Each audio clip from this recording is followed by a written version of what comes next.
Family, তোমরা সবাই কেমন আছো? আশা করছি সবাই খুব ভালো আছো, আর আমরাও কিন্তু অনেকটা ভালো আছি। তো চলো তোমাদের সকলকে আমার চ্যানেলে স্বাগত জানিয়ে আজকে একটা নতুন ব্লগ স্টার্ট করা যাক।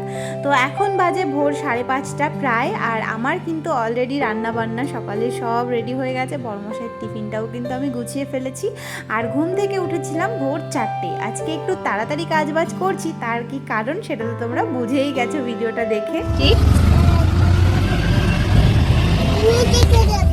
মিমিকে দেখতে যাবে? আর কাকে দেখতে যাবে? হ্যাঁ,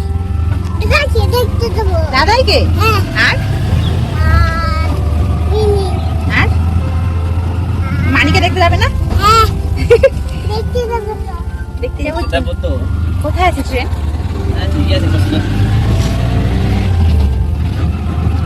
তখন বললে শিউরে ঢুকছে।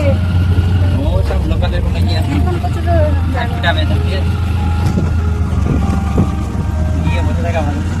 তাড়াতাড়ি করে রেডি হলাম, বাবা অবস্থা পুরো খারাপ, ভুলে যায়নি তো।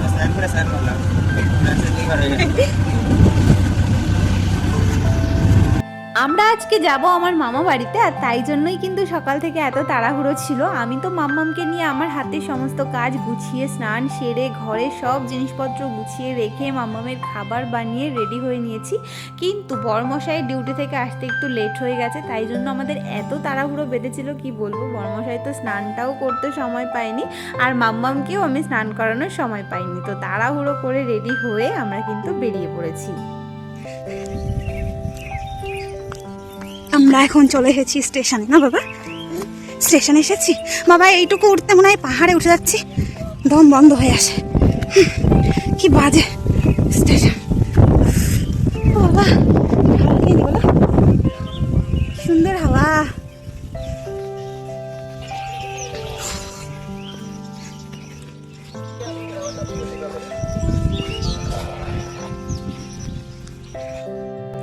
এখন আমরা চলে এসেছি স্টেশনে, আর ঘরে বসে দেখলাম যে ট্রেনটা প্রায় চলে এসেছে, যে কারণে আমরা প্রচুর তাড়াহুড়ো করে রেডি হলাম। বললামই যে বড়মশাই স্নান করেনি, মাম্মামকে স্নান করাতে পারিনি, আর এখন স্টেশনে এসে আমাদেরকে প্রায় 20-25 মিনিট অপেক্ষা করতে হলো ট্রেনের জন্য। আসলে এখানকার লোকাল ট্রেনগুলোই এরকম, একটাও টাইমে টাইমে আসে না, যে কারণেই ভীষণ সমস্যা হয়।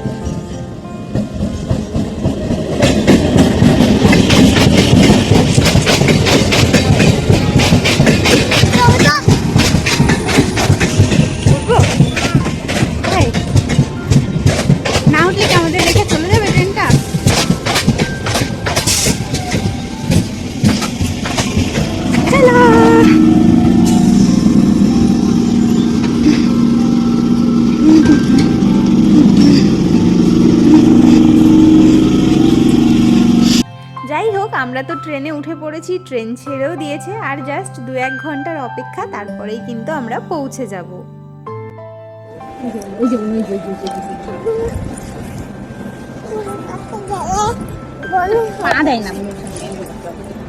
আমরা কোথায়? ট্রেনে স্টেশনে। আমরা কোথায়? না, এখানে কি শুয়ে পড়ে? কোলে বসে থাকতে হয়। ওই পাপা কই? পাপা দাঁড়াও দাঁড়াও, দুষ্টু করো না। দুষ্টু দেখো, পুলিশ দেখেছো? দুষ্টু করলে কিন্তু পুলিশটা ধরে নিয়ে যাবে। এখানে বসে চুক্তি করে চাটা খাই। ঠিক আছে, তুমি দেখো হেঁটে বেড়াচ্ছে। ঠিক আছে, দুষ্টু করছে। দুষ্টু করছে কই? কাদা দুষ্টু করছে না, দেখেছো? তুমি শুধু দুষ্টু করছো।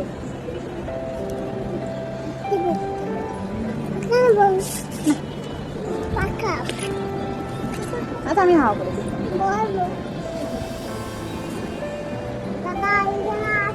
দাদা এখানে আসবে।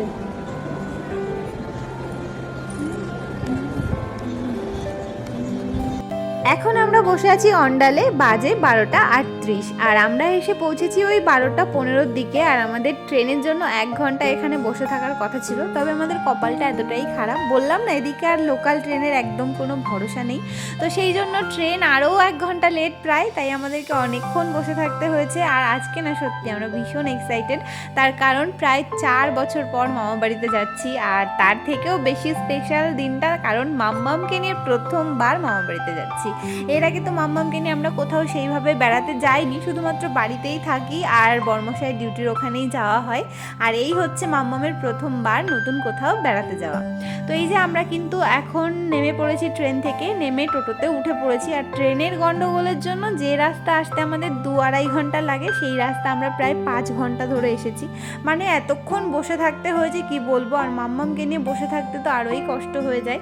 তো যাই হোক, এখন আপাতত ফাইনালি আমরা মামাবাড়ির বাজারে এসে পৌঁছেছি। তো এখান থেকে বর্মশাই গেছে মিষ্টি নিতে, আর বাজারের পাশেই মামাদের বাড়ি, আর 2 মিনিট মতো হয়তো লাগবে, তারপরেই কিন্তু আমরা পৌঁছে যাব। আর আমাদের আগেই কিন্তু সকালবেলাতেই রিমা আর ইপসিতা চলে এসেছে অলরেডি মামা বাড়িতে। আসলে আমার আর রিমার দুজনের ITI এর এক্সাম রয়েছে, তো সেই কারণেই মামা বাড়িতে আসা বিশেষ করে। এমনিতে তো বেড়াতে আসার সময় করে ওঠা হয় না, তবে পরীক্ষার সূত্রে একদিক থেকে ভালোই হলো, মামা বাড়িতে ঘোরাও হবে, সাথে পরীক্ষাও দেওয়া হবে। এই যে এই বিল্ডিংটার পেছনে দাঁড়াবেন, হ্যাঁ ওই সামনে আরেকটা, ব্যাস এখানে দাঁড়ান। ওই গর্তের ভিতর যেতে, এখানে দাঁড়ান, এখানে দাঁড়ান। ওই গর্তের ভিতর যেতে হবে, জানো? চলো ডাক দাও। ওই দেখো কি আসছে।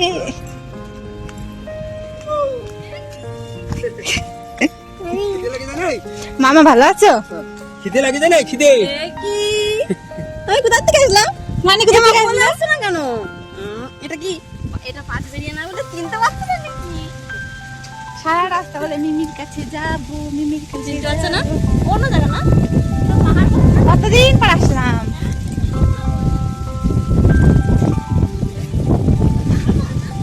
চেনা তুমি এই জায়গাটা চেনো? চেনো? আমি তুই কোনো কিনি মাই নাই এমনি বলাম। আমার মাম এই জায়গাটা চেনো? হ্যাঁ নতুন আসলে তো, কবে চিনলা? মিমিকে দেখবে, দিদুনের সাথে একটু কথা বলাও। তুমি কখন থেকে ওয়েট করতে ঘুমিয়ে পড়েছি। আমার ভালো আছে মামি। আর একটু নম করে আসি। আমার খারাপটা একটু চলে যাবে না, তাই সেদিন আমরা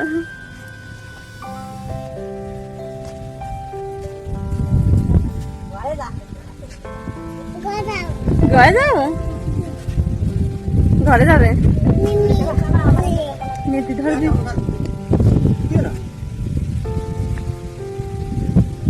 কি হয়েছে দাদা? চেনো চেনো না?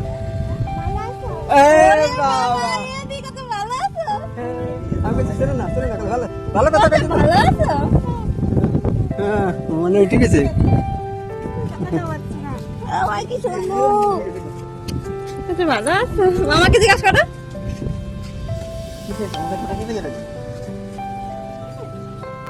এখানে পৌঁছেই আগে আমি মাম্মামকে স্নানটা করিয়ে দিয়েছি, তার কারণ ঘর থেকে বললামই স্নান করানোর সময় পাইনি। এখন ওকে স্নান করিয়ে ফ্রেশ করিয়ে দিয়েছি, বরমশাইও স্নান করে নিয়েছে। আর আমি যেহেতু ঘর থেকে স্নান করেই এসেছিলাম, তাই আর স্নান করিনি। এখন খেতে বসে পড়েছি, যেহেতু শনিবার মামি সব নিরামিষ রান্না বান্না করেছিল, আর অনেক কিছু রান্না করেছিল। আর এখন মাম্মাম তো এদিকে দুষ্টুমিতে ব্যস্ত, আমরা ওদিকে খাবার খাচ্ছি। আর এরপরে আবার একটু বেরোবো, একটুখানি বাজারে যাওয়ার আছে। কেন যাবো সেটা তোমাদেরকে একটু পরেই বলছি। চুলটা এই মন্দির দেখে নমস্কার করে বলছে জয় মা কালী বুদ্ধি দিও। কাকে বুদ্ধি দেবে? তোমাকে আবার করো।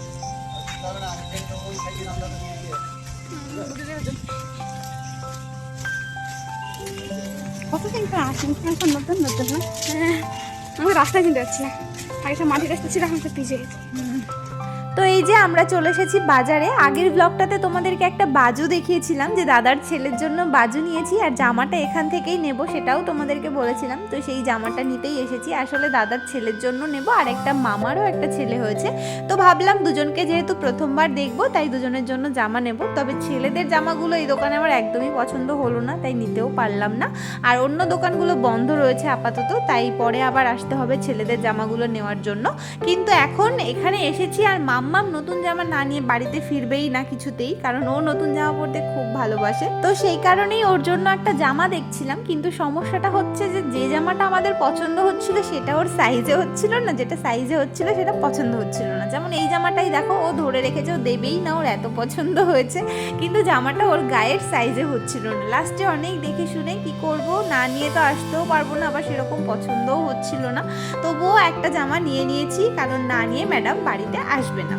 আর তারপরে আমরা কিন্তু চলে এসেছি বাড়িতে। আর বাড়িতে এসে দেখো এই যে ম্যাডাম এখানে শুয়ে রয়েছে, আর ওর একটা দিদিভাই এসেছে, আমার দিদির মেয়ে আর কি। আর ওকে তো আগে কখনো দেখেনি, তাই ও একটু বোনকে আদর করবে বলে কোলে নিতে চাইছে, কিন্তু বোন দেখো মুখ ঘুরিয়ে বসে রয়েছে। দিদিভাইয়ের সঙ্গে খেলবে মাম্মাম, কিন্তু দিদিভাইয়ের কোলে যাবে না। সবার সাথেই এরকমটা করছে, শুধু আমার মামা মামি আর দাদাকে আগে থেকে একটু চেনে বলে ওদের কোলে যাচ্ছে, আর নতুন কাউকে দেখলেই কারোর কোলে যেতে চাইছে না। তো অনেকক্ষণ খাওয়া দাওয়া করে আমরা রেস্ট নিয়েছি, আর এখন কিন্তু আবারও বেরিয়ে পড়েছি, কারণ পাশে আরও একটা মামার বাড়িতে যাব। ওটা হচ্ছে আমার মামির বাপের বাড়ি। তো ওই মামাদের বাড়িতে যাব বলে বেরিয়েছি। ইচ্ছে ছিল আর একটু আগে আগে বেরোনোর, কিন্তু সব কিছু গুছিয়ে গুছিয়ে বেরোতে বেরোতে দেখো প্রায় কিন্তু সন্ধে হয়ে গেছে। আর এদিকে মেঘও করেছে প্রচুর। তো একবার ভাবছিলাম যাব কি যাব না, এটা ভাবতে ভাবতেই দেখলাম গুড়ি গুড়ি বৃষ্টি শুরু হয়ে গেছে, তাই জন্য আর গেলাম না। মামার বাড়ির পাশে বাজারে দিদির দোকান রয়েছে, তো সবাই মিলে এখন দিদির দোকানে এসেই ঢুকে পড়লাম। গেলে না এসে দেখা করতে হচ্ছে এখন। মাসিমণি মা, মাসিমণি বলো, মাসিমণি ভালো আছে? বসবা, অল্প একটু বলে যাও, অল্প একটু